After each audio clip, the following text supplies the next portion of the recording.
Hello, beautiful people. This video is going to be a little bit different because I do not have the time to get in front of the camera, but I really feel like we need to be educated about a few things. So let's just call this Learning with the Queen real quick. I learned a few things yesterday, and they have to do with the election. I'm not sure if people know this, but I know that I consider myself to be pretty educated on things, and I did not know this. So I think that this is something that is very important for me to share with everyone else. So we had it announced yesterday that Joe Biden and Kamala Harris would be the new elected officials. There's a very important verbiage that has been used not only by the news, but also by the elected officials themselves. That word is projected elected president. So I want to break that down, because projected does not literally mean that that's what that person is right now. That is what they are going to be able to claim to be at a future date. So the significance behind that, why is that important?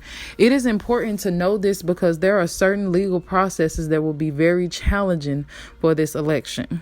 And this could be the first time in history where we have had a president to be projected to win, but they do not actually win the election. Did you catch me, you all?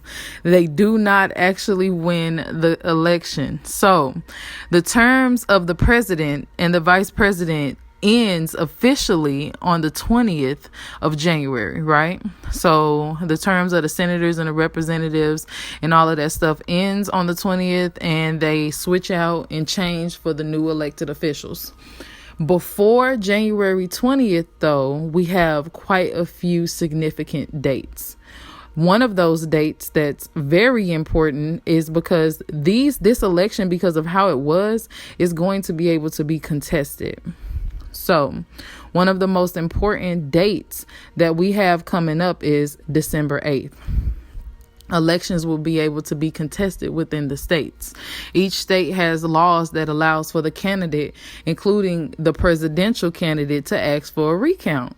So I want you all to think about Trump and how he's been pushing just how fraudulent mail-in ballots are. And I want you to just think, do you think that your president is going to request a recount within all the states? I think so. So in the current election, according to Washington Post, there have been 12 election lawsuits in federal courts the day of election day, the day it started. Trump or somebody began 12 presidential election lawsuits. So that is something that they will have to actually file and get through before they can actually announce who the real president is. See, because Joe Biden and Kamala are just projected winners. So a suit was filed on election day in Philadelphia about the handling of the mail-in ballots. And it wasn't just Philadelphia. There were a few other states as well. And perhaps the most prominent of these is the one that was started on October 19th. So we have been having election lawsuits since the election propaganda began. Since the entire election began, there's been a lot of fraudulent activity. There's over 200 election-related lawsuits that have been filed this year alone in October. So they will have to go through all of those lawsuits. So so that's December 8th. So December 14th is also another day where there can be controversy, because the Electoral College meets on December 14th, right? And when they meet, they cast their vote again for the presidential candidate. So just because they picked a certain person doesn't mean they won't pick a different person when they meet on December 14th. Because from now to December 14th, you got to understand a lot of things can happen. They can be bought out. They can be threatened, all types of stuff. And we call those people who switch and pick a different presidential candidate during the college meetings, we call those faithless electors. Some states can disregard a vote cast by a faithless elector if they wanted to. So that's another wham bam that we have coming up on December 14th. So during the meetings, they can change their vote. That's why you have to be so careful with the language being used, because there is a absolute specific reason why they're saying projected and not official, because official would be the correct verbiage. December 23rd. So we have December 8th, December 14th, and December 23rd. December 23rd, federal law requires states to deliver certified electoral college results to the vice president, who's serving as the president of the Senate at that time.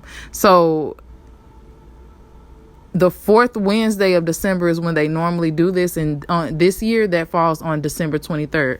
If you paid attention to any of my videos, I said distinctively that after December 21st, there is going to be mass chaos, because what happens if a state misses the deadline or they can't agree on how to handle a faithless elector? A faithless elector is somebody from the Electoral College that went to the meeting and had the audacity on the 14th to change their mind.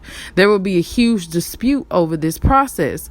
There will be much chaos, and eventually the decision will have to be made by an elected official, and it may not go into agreement with what the individual states actually voted for. So when I say that your vote doesn't matter, I never really understood, but now I understand just how much it does not matter. There are so many processes that follow after we vote that can literally change the course of things if that's what they want to do, or if that is what is called for to do, like with these mail-in ballots.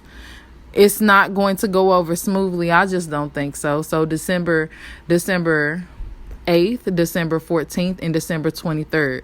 This is all before the new president comes in on January 20th. We have 3 very important dates. So this is basically saying that when the Congress counts all the electoral votes on January 6th. So this is the day that the 12th Amendment is a law that they have to recount it one last time before they declare the winner of the presidential election. So January 6th, that will be the last count.